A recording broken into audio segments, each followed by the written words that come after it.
I've never met a single person who is authentic who doesn't have haters.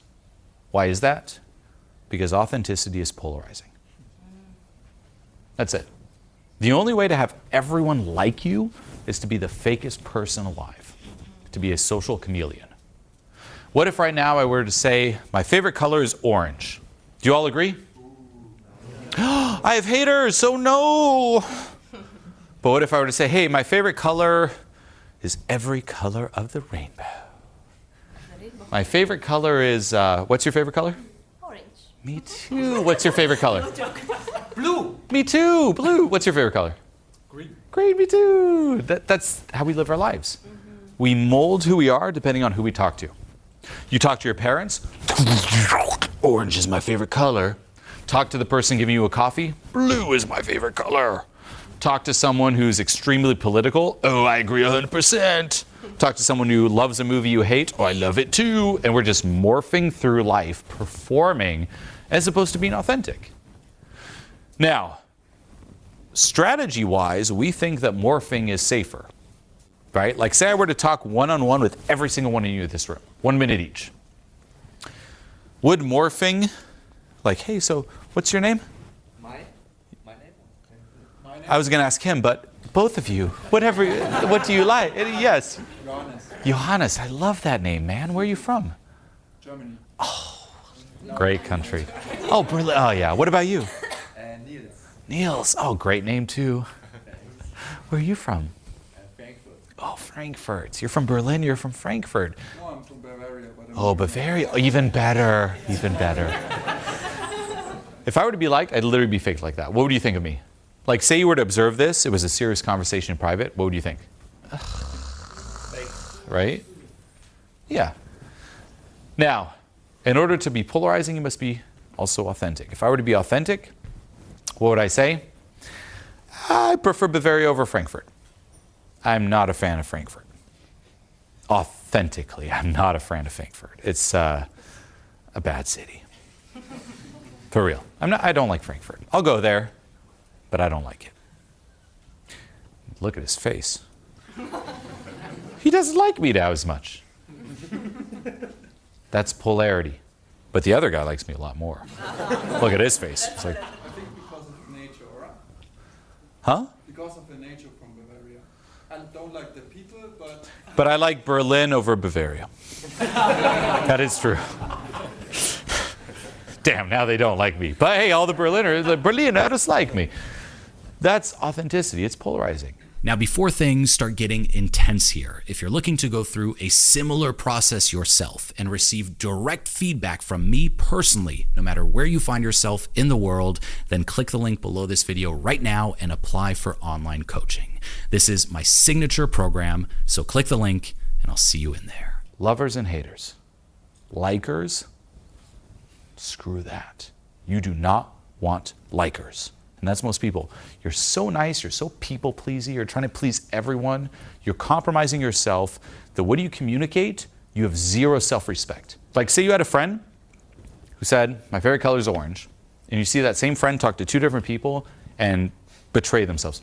Oh, your favorite color is red? Me too. Your favorite is blue? Me too. Would you trust that friend?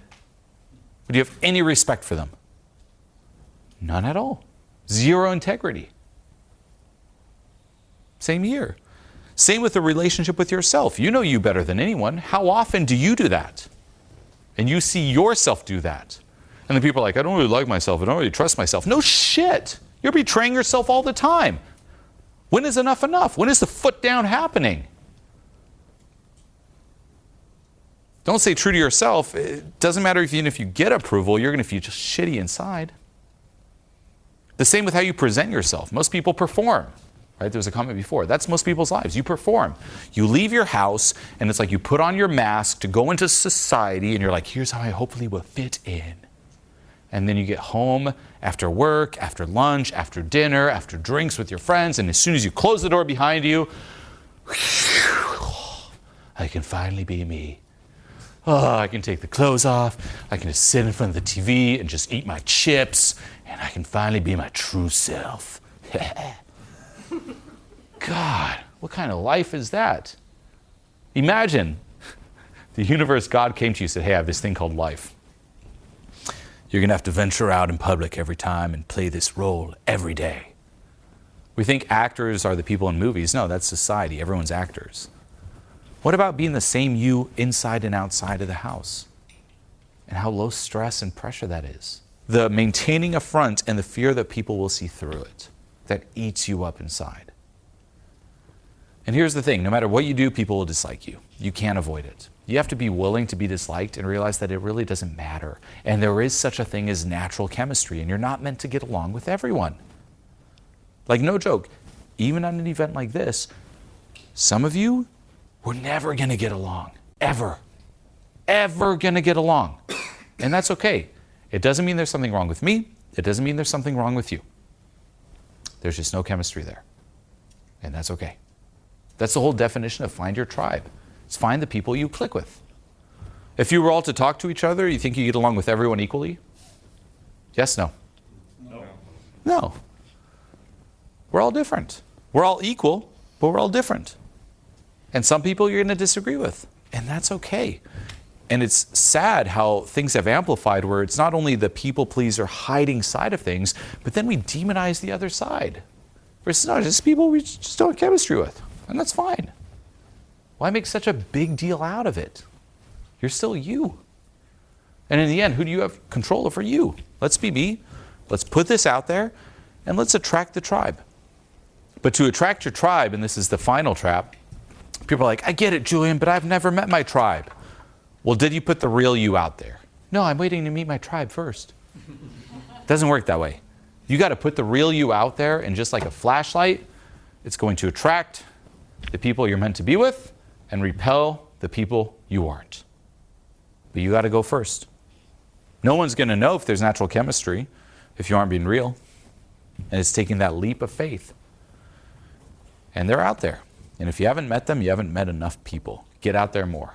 Don't stay at home all the time. Stop hiding behind your phone. Go out and surround yourself with people. Yeah.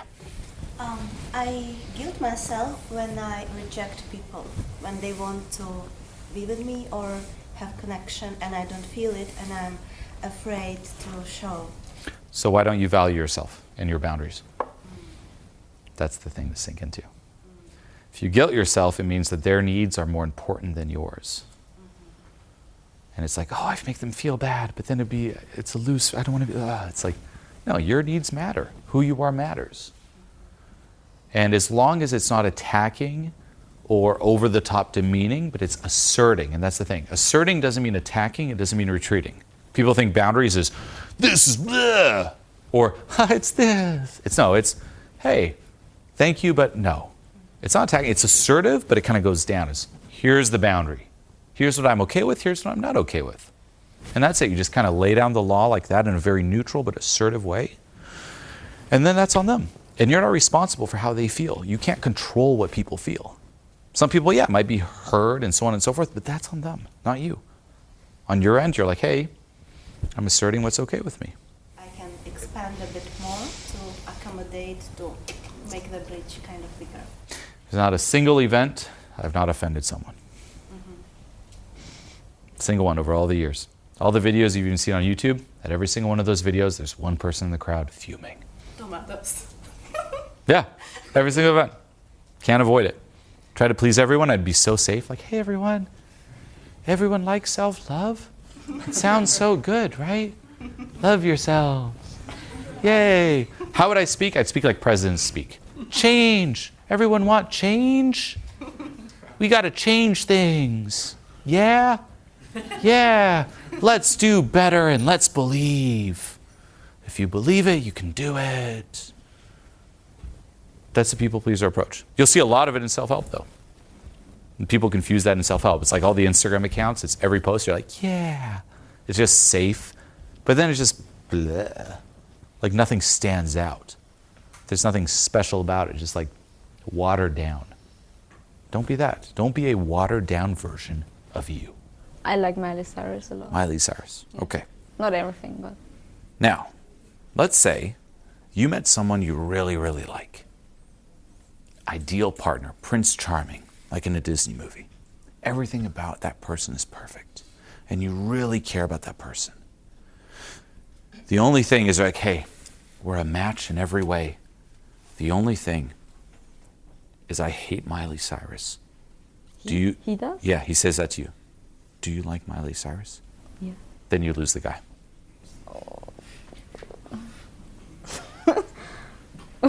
Perfect in every other way. Because I like Miley Cyrus. Mm-hmm. What? Would you lie to him or tell him the truth? You tell him the truth, you lose him. Let him go. Yeah. You have two options. That's what I'm saying. Every other way is No, I perfect. can give you a straight answer. Even he loves him. He's like, this is the best guy you've ever That makes- dated. The best. But his thing is, if you like Miley Cyrus, it's over. Good luck in life. What do you tell him? Well, I would let him go, and if he comes back, then it's really mad. He'll never come back. It's a guarantee from the universe. You're out with his friends, Then- and with his friends, he's like, ha ha, screw Miley Cyrus, right? But, Right? Like, I can't just turn it off. Don't high five me. I can't. No, you can't. It's a role play. This will never happen in your life. There will- But I can't just turn it off liking certain songs. No. You You have to tell him and swear that you hate Miley Cyrus. I just have to lie. Or say the truth, but then you lose him. The perfect I partner. like the truth. So, So are you going to lose him? well, if it's the truth, Tell me the truth. Role play. Perfect partner. Yeah. Do you like Miley Cyrus? yes. We're done. But if then I anyways wouldn't want him. That's right. Like, No, you did the right thing. Tell her you did the right thing. yeah. Yes. Now, how can you do this in every other situation? Tell the truth. And telling the truth means staying true to you. Yeah. I want to speak up. Well, what are they going to think of me? Then you're selling out for the approval of others. Yeah. He doesn't like Miley Cyrus. I'm going to tell. Then you're selling out for his approval. You stay true to yourself right here. What other areas in your life are you not staying true to yourself? What other areas in your life are you saying, I don't like Miley Cyrus, when you really do? What if you were to be honest in every single situation in your life? That's what it means to be real. Will you lose people? Will people disagree? Yeah. But if they disagree, just like that guy who's like, oh, screw Miley Cyrus, I'm gone. That's not people you're meant to be with. Be willing to push away the wrong people to attract the right ones. And it doesn't mean you're a bad person. That's healthy. Think of every single person as a magnet. Some people you'll attract, some people you won't. Yeah. But you better be willing to push people away. If you're not pushing away anyone, you'll never attract anyone. Yeah. If people don't hate you, no one will love you. You will just be tolerated and liked. And if that's your life, everyone just likes you. You're just like, I guess. You're always the last person invited to something. Hey, we're all going to see a movie. I guess if she's there or not doesn't matter. Then you need polarity. You need to be more real and offend more people. And by being real, you will offend people and you will make other people like you and respect you more. But if you're not willing to go there, and if you take responsibility for how other people feel, you're setting yourself up for failure. Fuck your family. We'll get to this later, but why are you selling out for your family? Why are you letting them pimp you out like a little slave? You want daddy's approval? You want mommy's approval? You want auntie's approval? Uncle's approval? On your knees. Why do you do it? But they're family. Doesn't mean they can pimp you out. You can still love them and so on, but like, hey, assert some boundaries. Live for you. They're not living your life. Yeah, but maybe they'll be sad for this. So? I don't know. Why is there, like, what is what they think of you more important than what you think of you? No, but I feel like it's our job to care about our No. family. Yes, care, but not sell out. How about care for their feelings? Care, but what if you want to do something, and if you stay true to yourself, it hurts their feelings? What should you do? I don't know. You come first. Stay true to you. Otherwise, you're selling out and you're being fake. You're not responsible for how they feel about you being authentic to you. That's out of your responsibility. Otherwise, you create a lose-win and you will destroy your self-esteem and the self-love you have inside. If you keep betraying yourself, like that authentic voice inside, what's your name? Priscilla. Rishila or Michelle? Priscilla. Priscilla. It's like, inner Priscilla, stay true to yourself. Otherwise, Mama won't approve. Shut up! Say you do that throughout the years. You're going to hate yourself. You're going to feel But, empty. like, otherwise, my mom will be sad. Like, I want to go. And that's on her to deal with. Okay, but She doesn't own you. You're not her pet. You come from her, but you are not hers. If she's not happy with you staying true to yourself, that's her fucking problem and her to deal with, not you. If you sell out for that, it will be very miserable. And ultimately, you will start resenting her and hating her. Because a part of you is going to keep saying, I would have been so much happier, I would have stayed true to myself, but it's her fault because I had to please her. It might not kick in now, it might be years down the road, but if you truly love her, you must stay true to yourself. And yeah, she might be sad. And then it doesn't mean screw her, it means talk to her, see if there's a win-win, without compromising what's going on inside. If you compromise who you are for someone else, you will eventually end up resenting that person. It's inevitable, because you're betraying you. And it might seem noble, it might be celebrated. Oh, but then they're happy. But ultimately, what is it saying? They are more important than me. And you'll start resenting. You'll be like 20 years down the road, oh, if only you weren't sad, if only I stayed true to myself. You made me betray myself, Mama. You did it. And look at my life now. Look at how I feel about myself now. All that to prevent her from being sad. Never worth it. Ideally, try to find a win-win, but it's never worth compromising your authenticity, no matter what. Whether it's for the approval of your mother, whether it's for money, whether it's for fame, you name it. It's never worth sacrificing that relationship inside. You want to know why people are afraid of asserting boundaries? Because they're afraid of sitting in the discomfort that the other person is feeling. That's it. That's what you're scared of. It's, I don't want to make this person feel uncomfortable.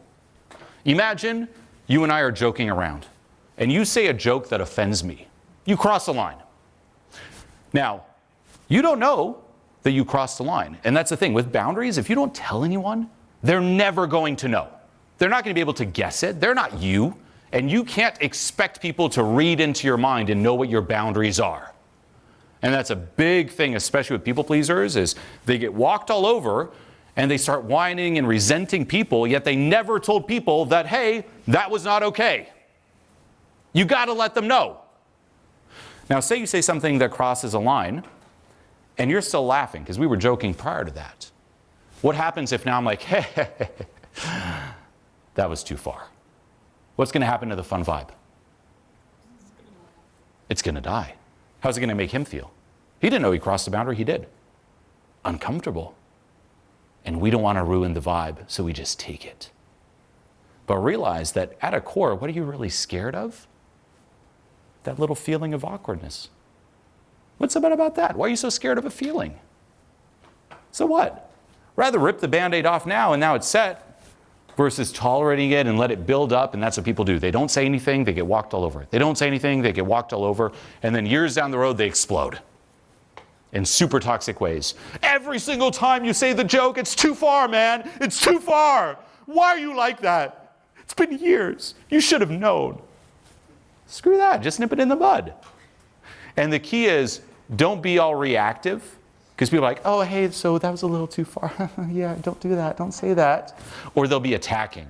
Hey, stop doing that. As opposed to, hey, very grounded. Hey, that was a little too far. Let's not go there. So anyway, and keep it going. Grounded, assertive, not defensive, not attacking, but you must assert boundaries, and you have to let people know where those limits are, what you're okay with, what you're not okay with. Now, what you just watched here is just a small piece of a larger system and process. So what you want to do now is click this video here to see exactly what I'm talking about and how it all fits together.